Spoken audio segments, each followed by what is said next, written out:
कहानी के शुरू में हम कुछ रोबोटिक खिलौनों को देखते हैं जिनको एक कंपनी ने बनाया था। ये खिलौने ऐसे थे जैसे बच्चों के दोस्त हो। वो जब भी इनके साथ वक्त गुजारते थे तो उन्हें बहुत अच्छा लगता था। जो माँ बाप अपने बच्चों को मसरूफ रहने की वजह से वक्त नहीं दे पाते थे, तो इसीलिए कंपनी ने ऐसे खिलौने बनाए थे ताकि बच्चे इनके साथ वक्त गुजार सके और इनसे खुश हो। वो खिलौने बच्चों के साथ ऐसे रहते थे जैसे इनके दोस्त हो। इसके बाद हम एक छोटी बच्ची को देखते हैं जिसका नाम कैडी होता है। उसके पास भी एक रोबोटिक खिलौना था जो उसकी आंटी ने उसे तोहफे में दिया था। एक दिन कैडी अपने मॉम डैड के साथ कहीं पर जा रही थी। मौसम बहुत खराब था, रास्ता बर्फ से भरा हुआ था, आसपास बहुत धुंध थी जिससे कुछ भी सही तरीके से नजर नहीं आ रहा था। इसी वजह से उनका एक्सीडेंट हो जाता है। कैडी तो बच गई थी मगर इस एक्सीडेंट में उसके मॉम डैड की मौत हो गई थी। फिर इसके बाद हम एक लड़की जेमा को देखते हैं जो एक रोबोटिक खिलौने बनाने वाली कंपनी में काम करती है। वो एक ऐसी रोबोट डॉल बनाने की कोशिश में थी जो इंसानों से बात कर सके और उन्हें समझ सके। उसने इस पर बहुत ज्यादा पैसे खर्च कर लिए थे मगर जब ये अपने बॉस को दिखाने के लिए बुलाती है तो वो डॉल ब्लास्ट फट गई थी जिससे इसके बॉस को बहुत ज्यादा गुस्सा आता है। वो नाराज हो गए थे। वो जेमा से कहती हैं कि तुम्हें मैं अगले हफ्ते तक का वक्त देता हूँ, तुम्हें जल्दी इस डॉल रोबोट को बनाना होगा। जेमा बहुत ज्यादा परेशान हो गई थी क्योंकि उसे जल्दी एक डॉल रोबोट खिलौने को तैयार करना था। जेमा अभी इसी परेशानी में थी तभी उसे हॉस्पिटल से फोन आता है। यहाँ पर हमें पता चलता है कि जेमा कैडी की आंटी थी। इसको जब एक्सीडेंट का पता चलता है तो ये फौरन हॉस्पिटल पहुँचती है। कैडी का इस दुनिया में जेमा के अलावा कोई भी नहीं था, इसीलिए कैडी की कस्टडी जेमा को दे दी गई थी। इसका मतलब ये था कि आज के बाद कैडी जेमा के साथ ही रहेगी। पर अब जेमा के पास भी कोई और रास्ता नहीं था, इसीलिए वो कैडी को अपने घर ले आई थी जहाँ पर वो अकेली रहा करती थी। वहीं पर जेमा की एक नेबर पड़ोसन भी रहा करती थी जिसका डॉग बार बार जेमा के घर आ जाया करता था, तो वो अपने डॉग को वापस भेजने का जेमा को बोल रही थी। रात को कैडी को जेमा जब सोने का बोलती है तो कैडी कहती है कि मुझे कहानी सुननी है जो मेरी मॉम रात को मुझे हर रोज सुनाया करती थी। तो जेमा इसको अपने मोबाइल से कहानी सुनाती है और सोने का कहती है, जिसके बाद वो अपनी दोस्त को फोन करके कहती है कि मैं नहीं जानती कि मैं कैडी का ख्याल रख पाऊंगी भी या नहीं, और हमने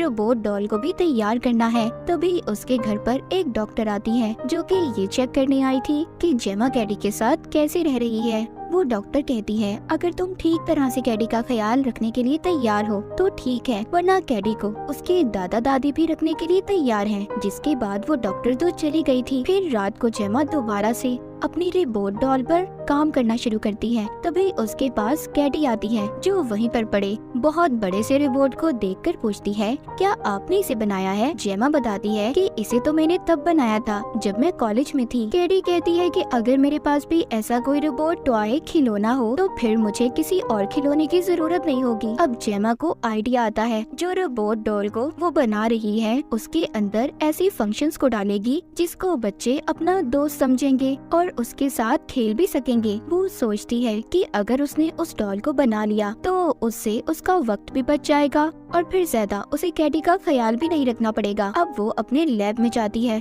उस रोबोटिक डॉल को तैयार करना शुरू करती है। उसकी आंखों में कैमरा लगाती है जिससे वो रिकॉर्डिंग कर सकेगी और उसके दिमाग में ऐसे सिस्टम को स्टोर करती है जिससे वो सभी उन बातों को सोच पाएगी जो इंसान सोचते हैं, और उसका चेहरा बिल्कुल वैसा लगाती है जैसा कि एक प्यारी सी डॉल गुड़िया का हो। जेमा ने इतनी कोशिशों के बाद बहुत ही प्यारी सी दिखने वाली डॉल को तैयार कर लिया था। उसने इस डॉल को बिल्कुल वैसा बनाया था जैसे एक जीता जागता इंसान हो। वो सोच समझ सकती थी, उदासी खुशी सब था इस डॉल के अंदर, और इस डॉल का नाम वो मेगन रखती है। अब ये अपने बॉस को मेगन का टेस्ट करने बुलाती है जहाँ पर ये कैडी के साथ मेगन को बिठाती है। तो मेगन कैडी की बहुत ही प्यारी तस्वीर बनाती है जो देखकर वो बहुत ज्यादा खुश हो गई थी। तो मेगन भी कैडी की खुशी को महसूस करके खुश हो रही थी।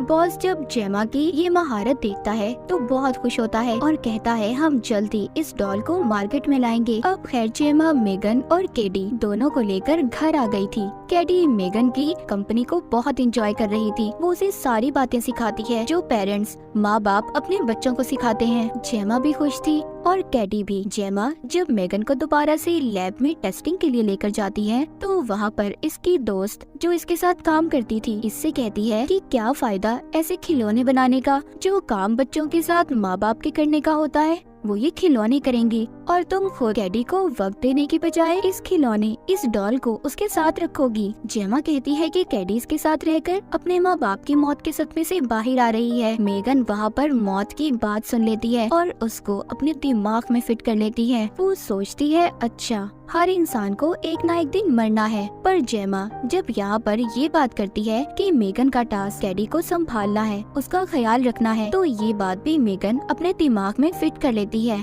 अगले दिन से मेगन ने कैडी का ख्याल रखना शुरू कर दिया था और अंदर ही अंदर कुछ और भी सोच रही थी। कैडी जब बाहर खेल रही थी तो उसका तीर कहीं पर गुम हो गया था। उसको ढूंढने का जब वो मेगन को कहती है तो वो उसको स्कैन करती है जो पास ही घर में गिर गया था, पर वहाँ पर डॉग था जिसने मेगन को पकड़ लिया था। कैडी जब मेगन को छुड़वाने जाती है तो डॉग ने कैडी को भी काट लिया था। तभी उधर जेमा आकर उसको बचाती है और मेगन को भी। मेगन यहाँ पर अब अपने दिमाग में कुछ और बातें भी बिठाने लगी थी। वो उसी रात उस डॉग को अपने पास बुलाकर मार देती है, यानी कि यहाँ से मेगन अब इनके लिए खतरनाक खतरा बन चुकी थी। अगले दिन जेमा की प्रेजेंटेशन थी जिसमें कैडी को भी उसके साथ जाना था। जेमा कहती है कि अगर तुम्हारी तबीयत ठीक नहीं है तो रहने दो, क्योंकि उसको सबके सामने मेगन को कैडी के साथ पेश करके ये बताना था कि कैसे मेगन कैडी का ख्याल रखती है। लेकिन कैडी जाने के लिए तैयार थी। जेमा जब उसको अपने ऑफिस लेकर आती है तो उधर सभी बोर्ड ऑफ डायरेक्टर्स थे। कैडी वहाँ पर रोने लगी थी। उसको अपने मॉम डैड की याद आ रही थी। जब मेगन उसको रोता हुआ देखती है तो उसके पास आती है और उसको ऐसे चुप करवाती है जैसे उसकी बड़ी बहन हो। वहाँ पर मौजूद जो लोग मेगन को देख रहे थे वो काफी खुश होते हैं और जेमा को आगे भी कॉन्ट्रैक्ट देने का कहते हैं। तभी हम देखते हैं कि एक आदमी जेमा के लैपटॉप से उसके प्रोग्राम को चुरा लेता है जो ये दूसरी कंपनी को बेचने वाला था। अगली सुबह जेमा कैडी के साथ थी। वो उससे बात करने की कोशिश कर रही थी पर कैडी तो मेगन के साथ ही मसरूफ थी। फिर थोड़ी देर बाद डॉक्टर आती है जो कैडी को चेक करने आई थी। वो वहाँ पर जब उसके मॉम डैड के बारे में बात करती है तो वो थोड़ा सा उदास हो गई थी। वो रोने लगी थी। तभी ये देखकर मेगन डॉक्टर के पास आकर कहती है तुम्हें कैडी को रुलाना नहीं चाहिए था। ये सुनकर डॉक्टर तो जैसे डर सी गई थी। उसे समझ आ गई थी कि इस डॉल रिपोर्ट के अंदर क्या चल रहा है। डॉक्टर जब जेमा से बात करती है तो वो बताती है कैडी को मेगन ने बहुत संभाला है, वो अब ठीक हो रही है। डॉक्टर कहती है वो बात तो ठीक है पर कैडी को किसी इंसान की जरूरत थी और वो जुड़ी भी है तो किसके साथ? एक डॉल, एक खिलौने के साथ जो एक ना एक दिन खत्म हो जाएगी। यहाँ पर तुम गलत हो। फिर रात को जेमा कैडी से उसके स्कूल के बारे में पूछती है। कैडी कहती है कि मैं स्कूल जाऊंगी पर मेगन को साथ लेकर, जिस पर जेमा जब नहीं मानती तो कैडी की उसके साथ बहस होने लगती है। तभी अचानक से मेगन जेमा पर चिल्लाती है और लाइट्स भी अचानक से बंद होकर एकदम जल जाती हैं। जेमा जब यहाँ पर मेगन को ऑफ बंद होने का बोलती है तो वो बंद नहीं हो रही थी। जेमा भी मेगन के बारे में सोचने लगी थी। अगली सुबह जेमा जब कैडी को स्कूल छोड़ने आती है तो उसके साथ मेगन भी थी। अब ये उसको साथ ले आई थी पर मेगन को खिलौनों वाले टेबल पर रख दिया जाता है जहाँ पर सभी खिलौने थे। यहीं पर स्कूल में एक लड़का जो बहुत बदतमीज था, टीचर उसके साथ कैडी को जंगल में भेज देती है ताकि ये लोग जाकर कुछ फ्रूट्स ला सके। पर जब ये जंगल में जाते हैं तो वहाँ पर वो लड़का कैडी को तंग कर रहा था। लेकिन तभी वहाँ पर ना जाने मेगन खुद से चल कर आ गई थी। वो लड़का जब मेगन को देखता है तो उसके साथ भी मस्ती करने लगता है। मेगन के अंदर ऐसा प्रोग्राम था जिसको वो नहीं जानती थी। वो उसके सामने नहीं बोलती थी, वो चुपचाप खड़ी रहती थी। वो लड़का मेगन को उठाकर भाग जाता है। कैडी आवाज लगा रही थी, मेगन। वो उसको नीचे गिराकर तोड़ने वाला था। मेगन उस लड़के के कान पकड़ लेती है और कहती है तुम बहुत ही बदतमीज लड़के हो, तुम्हें तमीज सिखानी पड़ेगी। मेगन उसका एक कान खींचकर अलग कर देती है और फिर ऐसे उठती है जैसे कोई भूत हो। वो लड़का जब भागने लगता है तो मेगन उसका पीछा करती है ताकि उसे मार सके, पर तभी वो लड़का खुद से नीचे गिर गया था और एक गाड़ी के नीचे आकर मारा जाता है। जेमा कैडी और मेगन को घर ले आई थी। कैडी को कहती है परेशान मत हो। तभी कैडी बताती है कि मेगन खुद से उसके पास आ गई थी। तभी इसके दरवाजे पर बेल बजती है जब ये जाकर देखती है तो वहाँ पर एक पुलिस ऑफिसर था जो साथ रहने वाली औरत के डॉग के बारे में पूछताछ कर रहा था, जिसके बाद वो चला जाता है और हम जान पाते हैं कि मेगन ने ही उस डॉग को मारा था, पर इस बारे में किसी को भी कुछ नहीं पता था। रात को मेगन कैडी से कहती है, तुम बेफिक्र रहो, तुम्हें किसी से डरने की जरूरत नहीं, मैं हर कीमत पर हर हाल में तुम्हारा साथ दूंगी। फिर ये कैडी को लोरी सुनाकर बाहर आती है और उस औरत को भी अपने पास बुलाकर बहुत ही बुरी तरह मार देती है जो अपने डॉग को ढूंढ रही थी। अगली सुबह जब पुलिस ऑफिसर पूछताछ करने जेमा के घर आते हैं तो जेमा से कहते हैं, जब भी किसी की मौत हुई तब भी आपकी ये डॉल उसके पास ही थी। जब उस लड़के की मौत हुई तो ये डॉल उसके पास थी और अब इस औरत के पास। देखिए, मैं शक नहीं कर रहा, आप बस इसकी रिकॉर्डिंग को चेक कर लें। जेमा को भी इस बात पर शक हो रहा था। जब ये मेगन के अंदर की रिकॉर्डिंग्स को चेक करने लगती है तो कुछ भी नहीं मिलता। ऐसा लग रहा था कि जैसे मेगन ने खुद ही अपनी रिकॉर्डिंग्स को डिलीट कर दिया हो। तभी अचानक से किसी भूत की तरह मेगन वहाँ पर आ गई थी। जेमा उसे देखकर डर जाती है, जिसके बाद वो मेगन के बटन को बंद करती है और उसको वापस से अपने लैब में ले आई थी, क्योंकि मेगन अब उसको खतरा लग रही थी। पर उधर कैडी उससे नाराज थी कि उसने मेगन को क्यों बंद किया। जेमा अपनी कंपनी में आकर सबको मना करती है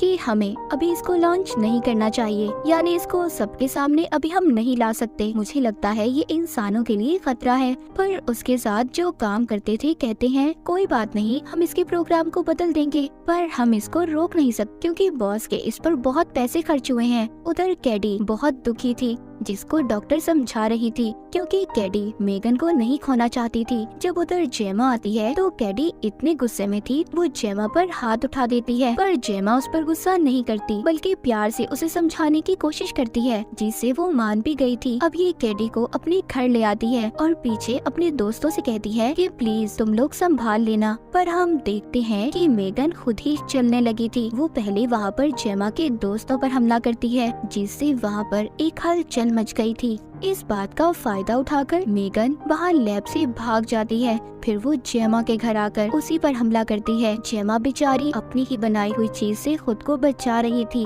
जेमा यहाँ पर मेगन पर हमला करके अपनी जान बचाने की कोशिश करती है। तभी कैडी वहाँ पर आ गई थी। वो उसी रिपोर्ट से मेगन पर हमला करती है जो पहले जेमा ने बनाया था, मगर अभी भी वो मरी नहीं थी। वो कौन सा इंसान थी जो मर जाती? जो रिपोर्ट पहले जेमा ने बनाया था, अब ये उसको खत्म करने के तरीके ढूंढ रही थी। वो उसके कंट्रोल बॉक्स को निकाल लेती है और आखिरकार दोनों मिलकर उसे खत्म कर देती हैं और फिर बाहर आ गई थी। तभी वहाँ पर वो पुलिस को आते हुए देखती हैं, जो जेमा के दोस्त लाए थे। पर पीछे से हम देख पाते हैं कि जैसे मेगन अभी भी जिंदा है और पीछे से कैमरे से जेमा पर नजर रख रही है। तो बाज दफा हमारी बनाई हुई चीजों से हमें खतरा भी हो सकता है। जैसे जेमा ने अपनी जिम्मेदारियों से बचने के लिए एक ऐसी रोबोट डॉल को बनाया जो इसके बदले काम करेगी, मगर वो उल्टा उसके लिए मुसीबत बन गई और दूसरे लोगों के लिए खतरा। इस कहानी में हमें ये भी बताया गया है कि आपकी बनाई गई टेक्नोलॉजीज खतरा भी हो सकती हैं, जैसे जेमा के लिए बना। तो अपनी जिम्मेदारियों से मत भागें, अपने काम को वक्त पर करें। और इसी के साथ ये कहानी यहीं पर खत्म हो जाती है।